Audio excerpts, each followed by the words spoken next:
Ilia Topuria refuses to let go of featherweight belt. Ilia Topuria is sending a strong message to anyone who thought he was done with the featherweight division. Despite expressing interest in moving up to lightweight, the champ declared on X that he has no intention of leaving his belt behind. He wrote, "I will not leave the title vacant. The decision to move up is entirely mine. Stop celebrating because I'm not going anywhere. I have conquered my division, and I will do the same in the next one." While fans are excited about the possibility of Topuria competing in two divisions, some featherweight fighters might be frustrated. Contenders like Arnold Allen and Calvin Kattar are eager for their chance at the title, and Topuria holding on to the belt could stall their plans. Topuria has proven himself as one of the most dominant fighters in the featherweight division, with sharp striking and elite grappling. But if he moves to lightweight, he'll face bigger, stronger opponents like Justin Gaethje and Dustin Poirier. The big question is, can he dominate two divisions at the same time? For now, Topuria's future is unclear. Fans will have to wait for the UFC's decision. But one thing is certain, Ilia Topuria isn't backing down from a challenge. Dustin Poirier hints at his next fight. Dustin Poirier sent fans into a frenzy with a cryptic post on X that read, "There will be blood. See you soon." While the post doesn't confirm anything, it's clear that Poirier is preparing for another big fight. Fans are already speculating about his next opponent. Could it be a rematch with Justin Gaethje? Or is he targeting someone like Beneil Dariush or Charles Oliveira? Poirier is known for his brutal wars in the octagon, including unforgettable battles against Gaethje and Eddie Alvarez. Even after his recent loss in the BMF title fight, he remains one of the top contenders in the lightweight division. Whoever he faces next, Poirier's fans can expect a bloody action-packed showdown. With his track record, the Diamond never fails to deliver excitement. Belal Muhammad criticizes Colby Covington. Belal Muhammad didn't hold back when talking about Colby Covington's recent comments. Colby claimed he's staying in a $2 million mansion during UFC Tampa to avoid staying in the fighter hotel. Belal fired back, accusing Colby of being scared. "You're afraid to show your face around other fighters because you'll get slapped. I hope Buckley knocks him out cold. Colby's striking is terrible, and his wrestling isn't as sharp as it used to be." Belal also gave some advice to Joaquin Buckley on how to beat Covington, emphasizing Buckley's athleticism and power. If Buckley keeps the fight in the center of the cage, he can finish him. Colby's wide hooks leave him open and his punches aren't dangerous. Buckley just needs to avoid the fence and stay calm under pressure. It's clear Belal has no love for Colby and hopes to see him lose. Whether Covington responds to these harsh words remains to be seen, but one thing's for sure, this rivalry is only heating up. Cub Swanson looks for redemption at UFC Tampa. Cub Swanson is determined to bounce back from his split decision loss to Andre Fili earlier this year. That loss didn't sit well with Swanson, who admitted it was a tough pill to swallow. "I knew I could have won that fight, and it's been motivating me ever since. I want to prove to myself that I still belong in this sport." Swanson is set to face Billy Quarantillo, a fighter known for his relentless energy and high-volume striking. While Quarantillo is a tough opponent, Swanson's experience gives him an edge. He added, "I've been focusing on my training and staying fresh. My goal is to end the year with a win and show my kids what hard work looks like." At 39 years old, Swanson knows his time in the sport is limited, but with his determination and skills, he's ready to make a statement in Tampa. Henry Cejudo wants a fight with Alexandre Pantoja. Henry Cejudo is hinting at another title run, this time in the flyweight division. The former champ says he's confident he can make the 125-pound weight limit again to challenge current champion Alexandre Pantoja.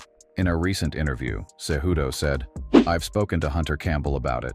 If the UFC is willing, I'll do it. I respect Pantoja a lot, but I'd love to fight him in Brazil for the belt." Cejudo, also known as Triple C, has only lost to champions in his career and believes he still has what it takes to reclaim gold. However, the question remains, can Cejudo return to his flyweight form after competing at Bantamweight for so long? Pantoja, known for his relentless pace and ground game, presents a unique challenge, but Cejudo is confident his Olympic-level wrestling and striking improvements can secure him the win. Fans are excited about the possibility of this matchup, which could inject new energy into the flyweight division. Adrian Yanez, ready to climb the bantamweight rankings. Adrian Yanez has had a tough year, but he's determined to prove he belongs among the best in the bantamweight division. After suffering back-to-back losses in 2023, Yanez bounced back with a TKO win over Vinicius Salvador in May. However, he's not satisfied yet. ahead of his fight against Daniel Marcos. Yanez said, "That win got me back on track, but I need to stay active and keep climbing.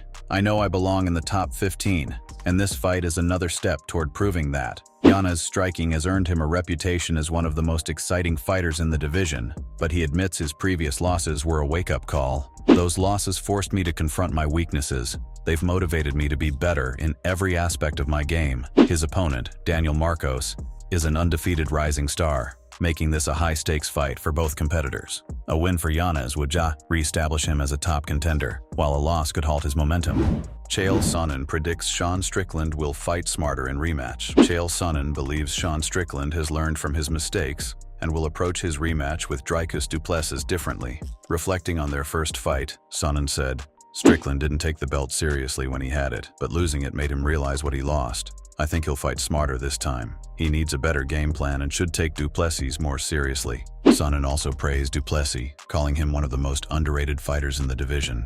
Du Plessis is much better than people give him credit for. He pushed Strickland to his limit and exposed holes in his game. If Sean doesn't address those, the rematch will end the same way. With the middleweight division heating up, this fight could have significant implications for the title picture. Fans are eager to see how Strickland adapts and whether Sonnen's predictions come true. Michael Johnson, determined to prove he belongs at the top. Michael Johnson is on a mission to climb back to the top of the lightweight division. Ahead of his fight against Ottman Azaitar at UFC Tampa, Johnson shared his mindset. "This year has been rough, but I'm focused on staying disciplined and proving I still belong here. I've had setbacks, but they've only made me hungrier." Johnson, a veteran of the sport, has faced some of the best fighters in the division, including Dustin Poirier and Tony Ferguson. He admitted that injuries and time away from the cage have been challenging, but says he's ready to make a statement. "I've been working on my wrestling again, something I've neglected in recent fights. It's all about going back to the basics and getting those solid wins." Azaitar, known for his knockout power, presents a tough test for Johnson. However, Johnson's experience and well-rounded skill set could be the key to victory.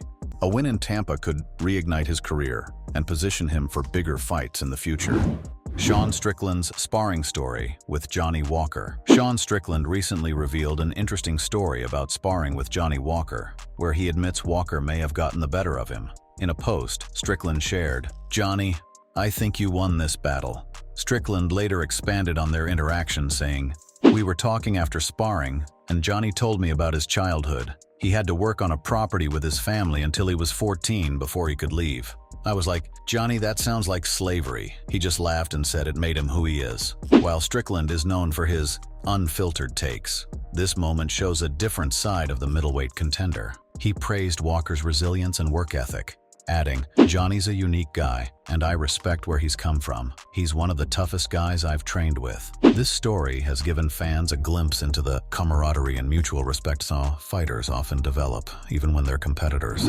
Tom Aspinall slams Jon Jones over PED use. Tom Aspinall isn't holding back his thoughts on Jon Jones and his history with performance-enhancing drugs. In an interview with Piers Morgan, Aspinall said, "Jon Jones is one of the best fighters of all time, no doubt, but the fact that he failed multiple drug tests rules him out of being the greatest in my book. It's cheating. Plain and simple." Aspinall clarified that while he respects Jones's skills, PED use tarnishes his legacy. If you're on PEDs and your opponent isn't, that's not a fair fight. It's an unfair advantage. In my opinion, it disqualifies him from being the GOAT. When asked if Jones should still be allowed to fight, Aspinall responded, "As long as he's clean now, I have no problem with him competing, but his past mistakes will always hang over him." Aspinall's comments have reignited debates among fans and analysts. Should Jones's legacy as one of the greatest fighters be overshadowed by his controversies? Or do his achievements in the octagon outweigh his mistakes? And that's a wrap on today's MMA Breakdown. From Ilia Topuria's refusal to let go of his featherweight title to Henry Cejudo teasing another title run, the MMA world is buzzing with action. Now we want to hear from you. Should Ilia Topuria defend his featherweight belt before moving up? Who do you think Dustin Poirier is hinting at for his next fight? Can Michael Johnson climb back to the top of the lightweight division? Drop your thoughts in the comments below. Don't forget to like this video, subscribe, and hit the bell icon so you never miss out on daily MMA updates. Thanks for watching, and we'll see you next time.